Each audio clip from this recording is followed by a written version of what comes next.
네. 오늘 함께하는 말씀은 내가 나를 사랑하느냐라는 제목으로 하나님 말씀 나누도록 하겠습니다. 따라합시다. 내가 나를 사랑하느냐. 오늘은 부활주의로 지금 이따 저녁에는 또 대전시 기독교 연합회에서 부활주의 연합 예배를 드리기도 하고 여기 주보에도 써 있는 것처럼 예수께서 부활하신 날을 기념하는 기독교 최대의 절기 중 하나라고 그렇게 이야기합니다. 그래서 성탄절과 그다음에 부활절 그렇게 해서 아마 6월절도 있긴 한데 그 중에서도 또 개신교 기독교에서는 부활주의를 상당히 중요하게 여기고 있습니다. 사실 우리가 부활이라는 것은 상당히 중요한 의미를 지니고 있습니다.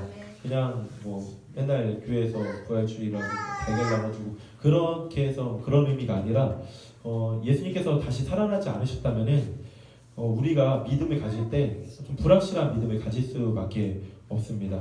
그래서 여기 주보에 보면은 예수 그리스도의 부활은 크게 세 가지 의미를 지닌다라고 이야기하고 있습니다. 첫 번째, 예수님께서 사망 권세를 물리치시고 우리에게 영원한 생명의 길을 열어주셨다. 두 번째, 죄에서 비롯된 인간의 모든 고통과 죽음의 세력을 완전히 정복하셨다. 우리도 예수님과 같이 부활할 수 있다는 믿음과 소망을 가지게 되었다라는 것입니다. 아멘.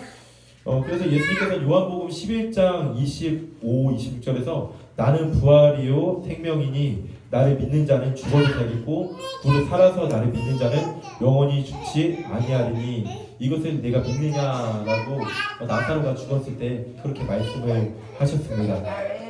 이렇게 기독교에서 부활주일은 무척 중요한 날이다라고 할 수 있습니다. 그래서 많은 교회와 많은 곳에서는 이제 부활주일을 맞이해서 다양한 행사와 프로그램을 진행을 하고 있습니다. 우리 교회도 여러분들이 알게 모르게 기획위원회라는 조직이 존재합니다. 거기에 비밀 조직은 아니고요. 그래서 지난주가 날짜도 헷갈리는데 지난주가 맞을 거예요. 모여가지고 좀 5월까지 좀 같이 교회가 나아갈 방향에 대해서 함께 고민하고 했는데 그러면서도 어쨌든 정한 거는 지난달에도 정했는데 우리가 부활주일에 특별한 걸 하지 않기로 했어요. 특별한 걸 하지 않기로 했는데 갑자기 이번 주 주중에 어디다 올려드린 것처럼 5만 원 누가 헌금식으로 교회 계좌로 보내주면서 이걸로 500개 부활절 달걀을 하세요. 그 다음에 내년에는 1000개 할게요 하면서 5만 원 보내줘서 좀 고민을 했어요. 다른 교회도 부활주일이나 이 행사 저 행사 하는데 우리 교회도 좀 해야 되나? 보면 계속 나와 있잖아요. 올해 뭐 한다. 그리고 제가 전에 사역하던 교회에서는 중학교애들 데리고 대전역 근처에 있는 교회에서 시장에 가서 부활절 달걀도 나눠주고 하면은 실제로 아이들한테 좀 좋은 효과가 있었어요. 왜냐면은 그냥 받을 줄만 알던 아이들이 시장에서 되게 좀 고생하시는 할머니한테 예수님 부활하셨습니다 하고 달걀을 나눠주고 하면은 아이들한테 좀 좋은 교육 효과도 있었던 생각이 들었습니다. 그리고 제가 근본적으로 좀 일 벌리는 걸 좋아하는 사람이에요. 그래가지고 일 벌리고 저일 벌리고 하는데 그러면서도 이번에는 뭘 하지 않으려고 하고 특별히 준비를 하지 않았습니다. 멋있잖아요. 남들이 하는데 안 하는 거. 그렇지 않아요? 근데 그것을 위해서 하기보다는 좀 더 본질에 좀 더 집중하고 싶었어요. 많은 행사와 많은 프로그램을 진행한 것은 할 수 있지만 부활주일에 과연 예수님께서 우리들에게 근본적으로 원하시는 것은 무엇일까 싶었습니다. 많은 교회에서 금식도 하기도 하고 많은 교회에서 여러 가지 방법으로 고난에 동참하기도 합니다. 왜냐하면 지난주가 고난 주간이었거든요. 그래서 금요일날 예수님께서 십자가에 못 박혀 달려 돌아가셨다고 해서 성금요일이다라고 그렇게 얘기하고 금, 토, 주일 해가지고 3일 만에 예수님께서 다시 부활하셨다라고 이렇게 이야기를 합니다. 그래서 어제 밤에 갑자기 또 어떤 친구가 저한테 연락이 왔더라고요. 전에 사역할 때 같이 저랑 친했던 친구인데 전사님 저 금식 중인데요. 밥을 너무 먹고 싶은데 어떻게 해야 될까요? 저한테 물어봐요. 그래서 제가 최선을 다하되 먹어라 라고 그렇게 이야기를 했어요. 아마 그 친구 저한테 배고파서 연락을 했거든요. 근데 뭔가 좀 좀 정확하게 좀 먹으라고 말할 사람이 필요했던 것 같아요. 그래서 제가 그냥 먹어, 아침에 하겠어요. 그래 아침에 해 이러고 말하는데 많은 교회에서 막 금식에 동참을 하고 금식해야 됩니다 이렇게 얘기를 해요. 지난주에 어떤 프로그램에서 미디어 금식이라고 해서 어떤 그 교회는 또 페이스북, 인스타, SNS를 한 주 동안 하지 말자 막 그렇게 얘기를 해요. 그래서 그런 것도 저는 뭐 나쁘게 보지 않습니다. 필요하다고 봅니다. 그럼에도 불구하고 우리 교회에서 그런 걸 하지 않았던 이유는 뭐냐면요. 짧게는 6일, 길게는 40일 정도. 옛날에 중세시대 그때는 지난번에 말씀드린 것처럼 사순절 기간 동안에 고기도 먹지 않게끔 그렇게 얘기를 해요. 그렇게 고기도 먹지 않고 그런 시간을 보내자 하고 이야기해요. 근데 그러고 나서 부활주일이 되면은 막 갑자기 기뻐해야 되는 거야. 예수님 부활하셨습니다. 예수님 부활하셨습니다. 막 그렇게 이야기를 하는 거예요. 저는 참 좋습니다. 그렇게 하는 게 싫고 나쁘다는 게 아니에요. 좋아요. 근데 그 한편으로 다른 한편으로는 쇼하는 것 같다는 생각이 들어요. 왜 쇼하는 거 아니야? 내 마음 가운데 진정한 부활의 기쁨이 없는데, 내 마음 가운데 진정한 십자가의 참여가 없는데, 그 고통과 고난 가운데 참여가 없는데, 막 갑자기 내 평소에 뭐 직장에서의 삶, 제가 우리 교회 성도님들과 한번 고민을 얘기하다가 그런 생각이 들었어요. 막 직장에서 힘들어하고 어려워하고 버거워하는 이야기를 들으면서 제가 어떤 이야기를 해줄 수 없음을 너무 많이 느꼈어요. 그래가지고 저도 뭐 일도 하고 저도 뭐 이것저것 고민하고 하지만 어떻게 보면 저 역시도 그 일하고 저 역시도 그렇게 돈을 벌고 하는 가운데서 고단함을 느꼈거든요. 그러니까 할 말이 없는 거예요, 별로. 뭐 그냥 교회에서 예수님 전도하세요. 그렇게만 얘기하는 것도 좀 웃기고, 그래서 저도 일과형성이라는 책을 또 얼마 전에 구매를 해서 그 책을 읽기 시작했는데, 그래서 같이 좀 나누고 싶어요. 어쨌든 이렇게 일을 하는 가운데 고통과 고난과 고민 가운데 있는데, 그것들 가운데는 여전히 힘들어하면서 괜히 주일날 교회 와서 예수님이 나으시지. 특히나 이제 고난 주간만 들어와서 월요일부터 이제 들어와가지고 월화수목금토까지는, 특히 성금요일 되면은 예수님이 날 위해 못 박혀 돌아가셨지. 나쁘다는 게 아닙니다. 나쁘다는 게 아니라 오히려 저는 좋다고 생각을 해요. 그래서 좋긴 한데 내 삶 가운데 전 인격적으로 그 고난 주간에 동참하는 것이 아니라 그냥 남들이 보면은, 아니 예수님 보시면은 꾀병인 것처럼 아픈 척을 해야 되는 거예요. 365일 그냥 내 맘대로 살았다가 갑자기 그 6일이 되면은 아픈 척. 그리고 갑자기 부활주일이 되면은 내 삶 가운데 여전히 고통과 고난과 그 아픔의 문제가 해결되지 않았는데 기쁜 척. 그렇게 하기가 너무 싫은 거예요. 마음은 그대로인데 말이죠. 주님이 진정으로 원하시는 것은 그게 전부일까요? 제가 어제 말씀을 준비하면서 한 2, 3년에 한 번씩 오는 주기가 있는데 막 말씀을 준비하는데 그렇게 눈물이 나는 거예요. 너무 말씀을 준비하면서 그 원고를 써내려가면서 막 너무 슬픈 거예요. 정말 부활의 주님이 나에게 무엇인가. 그러면서 설교 때는 눈물 흘리지 말아야지. 왜냐면 설교 때는 내가 울면 그게 없어 보이는 거예요. 막 연기자가 막 연기를 하면서 눈물 흘리면 쇼하는 거 같잖아요. 근데 저는 평소에는 거의 눈물을 안 흘립니다. 사실 뭐 냉정하다 뭐 그렇게도 얘기하고 막 참 뭘로 찔러도 피도 안 나올 것 같은 사람이다 뭐 그런 소리도 듣긴 하는데, 참 예수님 앞에서는 참 눈물이 많은 사람인 것 같아요. 제가 저를 생각을 할 때 주님이 진정으로 원하는 것은 무엇일까요? 물론 마음을 변화시키기 힘드니까 각종 어떤 절기를 통해서 이거 라도하면은 나쁘진 않다는 거예요. 제가 중학교에 맨날 매년 데리고 다니면서 부활주일 되면은 야 달걀 나눠줘라 하는데 그게 그 아이들한테 나쁘진 않다는 거예요. 근데 계란 나눠주고 와서 막 싸운다요 또. 자기들끼리 야이씨 네가 그랬잖아, 네가 먼저 나한테 그랬잖아 막 하면서 자기들끼리 맨날 그렇게 싸워대는 거예요. 질릴 정도로 막 싸워요. 근데 그 아이들을 보면서 제가 중학교 사역을 하면서 느낀 게 뭐냐면은 그 아이들은 너무 솔직해요. 막 감정의 표현도 너무 적극적이고요. 근데 그러면서 제가 느껴진 건 어떤 게 느껴지냐면요, 어른들도 마찬가지인데 그 감정을 숨기는 방법을 알아요. 단지 그것뿐이더라고요. 똑같이 감정이 있고 똑같이 그런 어려움들이 있는데 그 아이들은 막 그대로 있는 대로 다 표현을 하는 거고 어른들은 표현하지 않는 것 뿐이죠.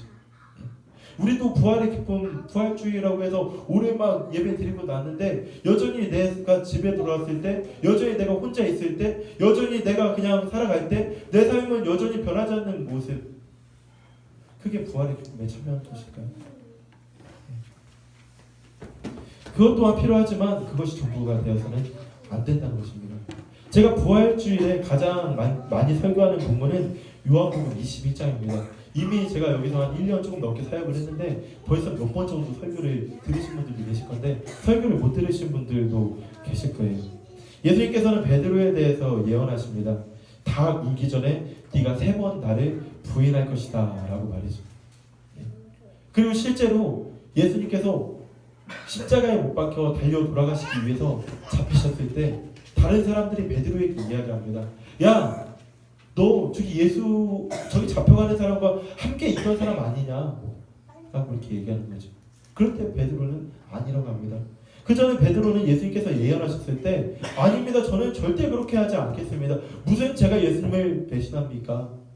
지금 이 말씀을 묵상하고 고민하면서 생각해보니까 예수님께서 어떤 예언의 말씀을 하신 걸 수도 있겠지만 다른 측면으로 살펴보면은 예수님께서는 이미 베드로의 어떤 태도나 베드로의 어떤 모습을 봤을 때 이 친구는 분명히 나를 배신할 것이다 라고 예측을 했을 수도 있다는 생각이 들더라고요.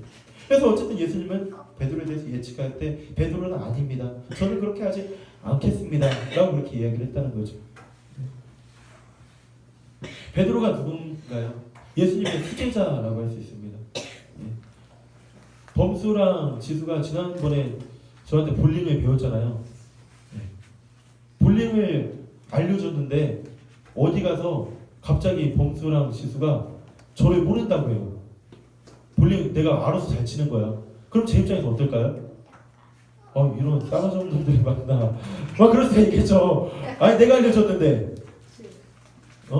그래가지고 막 원래 잘하는 것도 있지만 막 100점 넣고 막 그랬는데 막 자기들 스텝도 막 알려주고 열심히 알려주고 그랬다는 거예요. 네? 막 딱 한 번 알려줬는데도 야 나 모른다고? 근데 베드로는 어떻게 했다고요?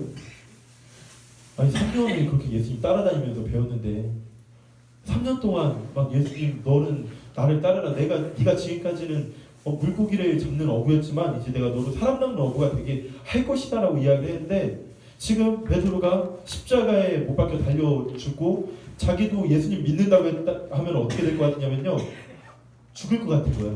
그래서 제가 지금은 절 안다고 하겠죠. 근데 갑자기 제가 어디 감옥에 갇혔는데 공범이 될 수 있는 상황이 찾아온 거예요. 그럼 범수는 어떻게 할 거예요? 그럼 저 안다고 할 거예요? 모른다고 할 거예요? 모르겠어요? 차라리 이렇게라도 말하면 다행이에요. 솔직하잖아요. 근데 베드로는 그렇게 하지 않고 아니 예수님 저는 예수님을 부인하지 않을 거예요. 저는 예수님 없이 안 돼요. 라고 그렇게 얘기를 했다는 거예요. 근데 막상 닥치니까 어떻게 했어요? 저 모르는데요. 저 몰라요 저 예수님. 그렇게 얘기했다는 거예요. 그것도 한 번도 아니고 두 번도 아니고 마지막에는 뭐라고 표현되냐면요. 저주하면서 지금 말했다는 거예요. 저주하면서 나는 예수라는 사람을 모른다 라고 이렇게 얘기를 했다는 거예요. 그렇게 했을 때 참 예수님께서는 얼마나 마음이 아프셨을까요? 그리고 그 베드로의 마음은 얼마나 아프셨을까요? 속으로 솔직히 나중에 잘 모르겠다고 했지만 범수가 이제 찔렸을 수도 있어요. 이제 좀 잡혀갔을 때 볼링 알려줬는데 모른다고 하면은 사실 아는데 그 정도였겠죠. 근데 베드로는 3년 동안 그렇게 동행을 했기 때문에 정말 마음이 너무나 아팠을 거예요. 그냥 하나 알려준 것이 아니라 그의 삶이나 그의 여러 가지 기적이나 막 여러 가지 죽은 사람을 살린 것도 체험했고 아픈 사람을 고치신 것도 체험을 했고 그런 것들을 다 체험을 했다는 거예요. 네. 그렇게 해서 결국엔 예수님께서 십자가에 못 박혀 달려 돌아가십니다. 그래서 지난번에 묵상하신 분들은 아시겠지만 예수님께서 십자가에 못 박혀 달려 돌아가셨을 때 남자는 있지도 않았대요. 그냥 여자들만 예수님의 죽음 가운데 함께 했다라고 그렇게 이야기를 했다는 거죠. 네. 예수님께서 그렇게 해서 돌아가셨죠. 돌아가시는 동안에 그 제자들의 삶은 어떠했냐면요. 요한복음 21장 한번 같이 살펴보도록 하겠습니다.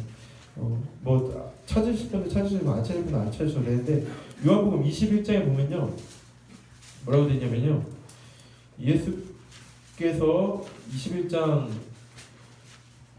2절에 보면요 시몬 베드로와 디두모라 하는 도마와 갈릴리 가나 사람 나다나엘과 세베대의 아들들과 또 다른 제자 둘이 함께 있더니 해가지고 총 몇 명이냐면요 7명이 지금 함께 있는 거예요.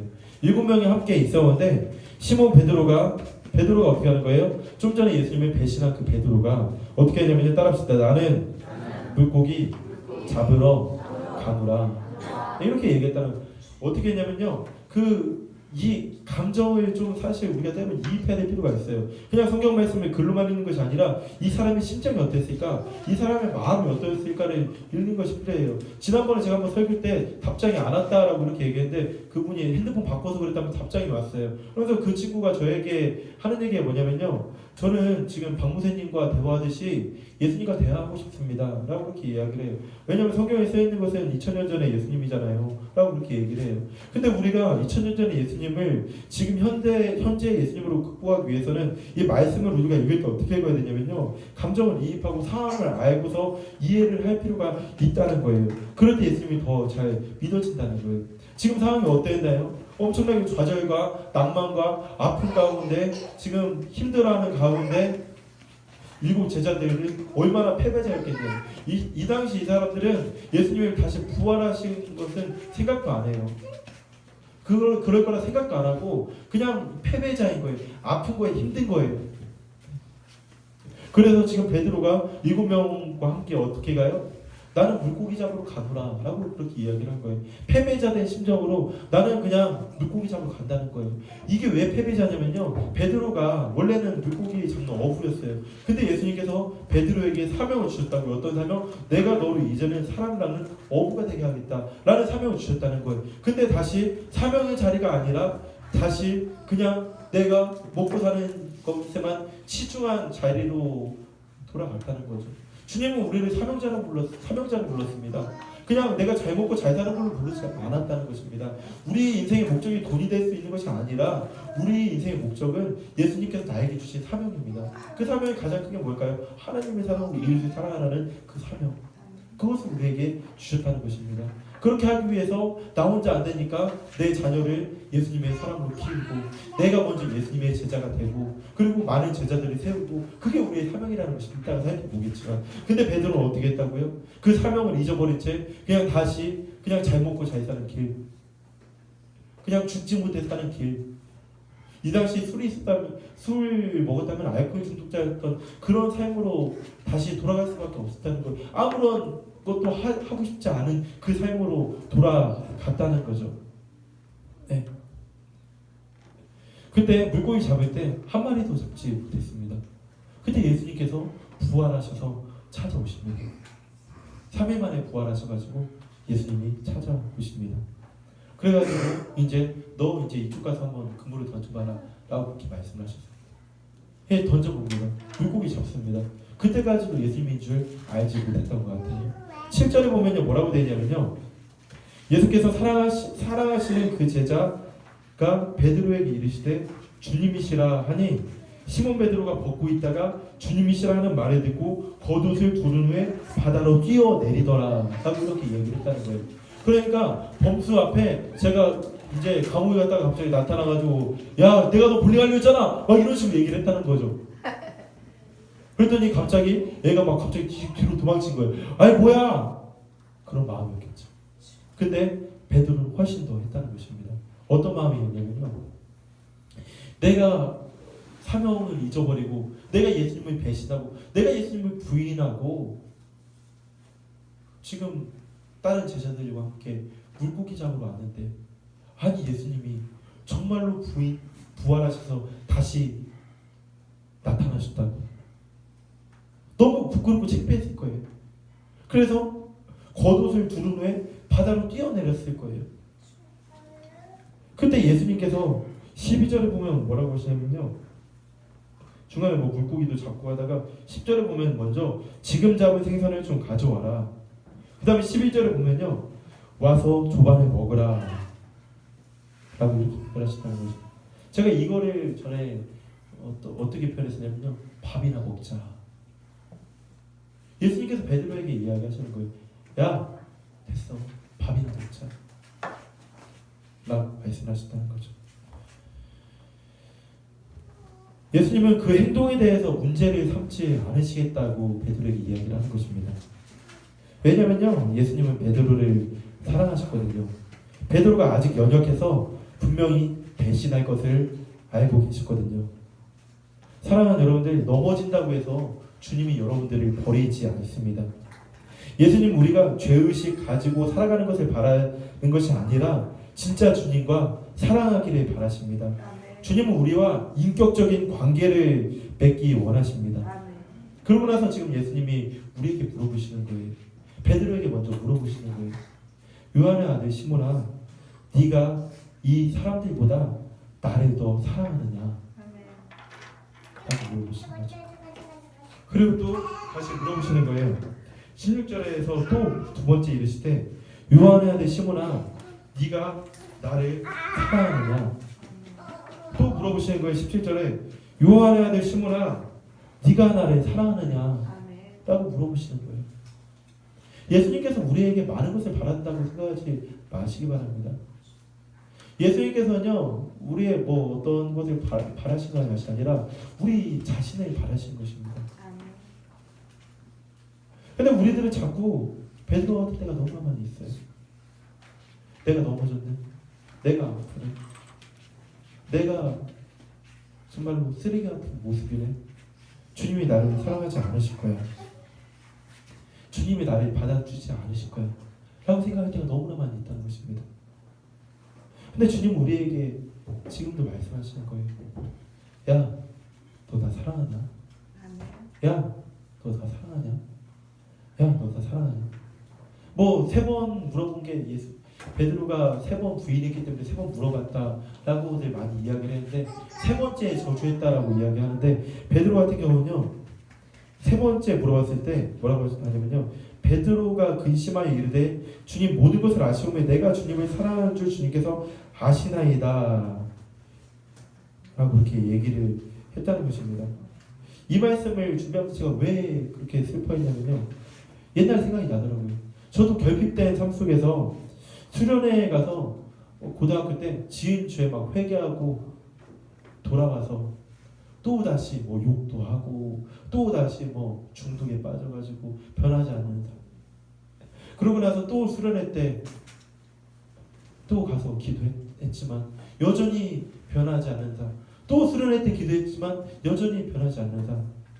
그리고 게임 중독에 빠져나오고 싶은데 못 빠져나오고, 주님 저 더 이상 게임 안 할래요 라고 하던 시절이 있었는데, 그 당시 그런 기도 됐어요. 주님, 저 이제 포기하실 거죠? 주님, 저 이제 버리실 거죠? 주님, 저 이 정도 거짓말하고 주님 이 정도로 마음 아프게 했으면 저 이제 내버려 두실 거죠? 근데 주님께서 저에게 감동 주시는 게, 아니야, 너 안 버려. 아니야, 나 너 버리지 않을 거야. 아니야, 너 사랑할 거야. 맨날 그렇게 말씀을 하시는 거죠. 그런데 제가 주님 어떻게 떠나요? 베드로에게 동일하게 말씀하시는 거예요. 야, 베드로야, 너 나 사랑하냐? 야, 베드로야, 너 나 사랑해? 야, 베드로야, 너 나 사랑해? 그럼 된다. 너 연약한 거 이해해. 너 나 배신한 거 이해해. 그 당시에 그게 잘한 건 아니지만 이해해. 사랑해. 그 사랑 때문에 제가 점점 더 온전해짐을 느낍니다. 사실 요즘 조금 힘들기도 해요.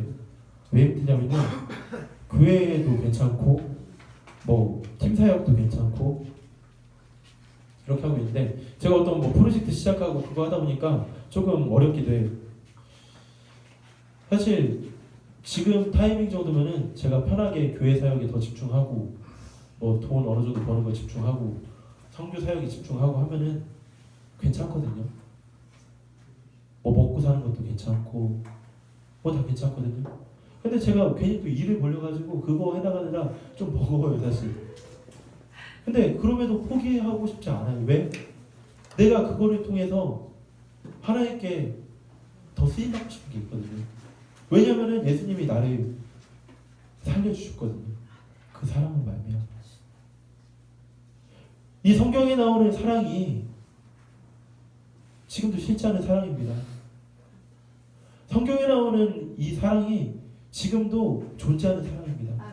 2000년 전에만 존재했던 그 사랑이 아니라 지금도 우리에게 말씀하시는 거예요. 아니야, 괜찮아. 그래도 내가 너 사랑해. 너 조금 죄 지었어? 아니야, 괜찮아. 그래도 내가 너 사랑해. 너의 마음은 그래도 나에게 있지 않냐? 네가 죄 안 짓고 네가 나를 사랑하려는 마음이 있지 않냐? 그러면 돼. 라고 주님께서 우리에게 말씀을 하시는 것입니다. 주님 사랑이면 충분합니다. 시작할 수 있습니다. 나를 위해 살았던 삶에서 이제 그분을 위한 삶을 살아갈 수 있습니다. 하나님을 사랑하고 이웃을 사랑하는 삶을 살아갈 수 있습니다. 이제는 내가 주인된 삶에서 빌립보서 1장 20절에서 21절 말씀처럼 살든지 죽든지 내 몸에서 그리스도가 존귀하게 되게 하려 하나니 이는 내게 사는 것이 그리스도니 죽는 것도 유익함이라 라는 고백을 할 수 있습니다.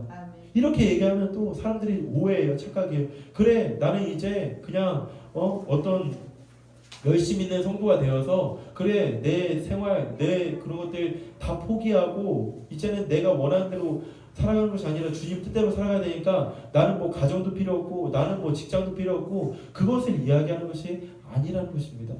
우리는 자꾸 착각하고 자꾸만 오해해요. 주님은 우리에게 진정으로 주고 싶어하는 것이 무엇인지 착각하고 오해한다는 거예요. 그렇기 때문에 자꾸 예수님께서 우리에게 주고자 하는 것을 받은 것이 아니라 자꾸 오해하고 착각하고 그래, 나는 그러면 내가 주님께 영광 돌리기 위해서 목숨 걸고 뭐 죽어라 이렇게 살아갈 거야. 가정 필요 없어, 뭐 필요 없어, 그렇게 살아간다는 거죠. 그래, 주일날 뭐 주일뿐만이 아니라 나는 예배만 드려서 주 6일 주 7일 나는 예배만 드리고 뭐 가정 필요 없고 내 마음대로 살아갈 거야. 주님 그걸 원하신 줄 알고 뭐 거부감이 드는 거예요. 그게 주님이 원하신 것이 아닙니다. 성경을 모르니까 우리가 자꾸만 오해하는 거예요. 주님께서 우리에게 원하신 것은 그것이 아니라 이따가 말하려고 했는데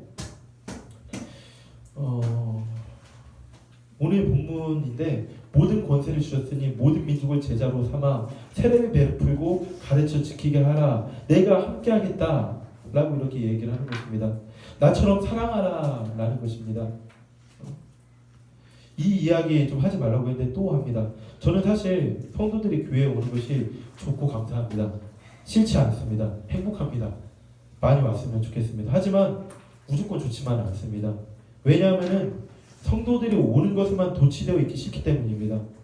우리 교회 100명 모이면 대박인가요? 근데 예수님 보시기에는 우리 민족 4,999만 9,900명이 슬퍼하고 있는데 우리의 교회 100명 모이면 그게 다냐는 것이죠. 우리 교회 한 사람 모였더라도 그 사람이 세상에서 예수님 믿는 사람처럼 살아갔으면 좋겠다는 것입니다. 부활절에만 고난주간에만 쇼하지 말고 1년 365일 예수님 믿는 사람처럼 예수님처럼 내가 좀 억울한 일 당해도 사랑하고 힘든 일이 있어도 사랑하고 이웃을 위해서 금식도 하고 발벗고 나서기도 했으면 좋겠다는 것입니다. 한 사람이 100사람 만나서 그렇게 복음 전한다면은 우리 교회 100명 안 모이면 어때요? 모이면 좋죠.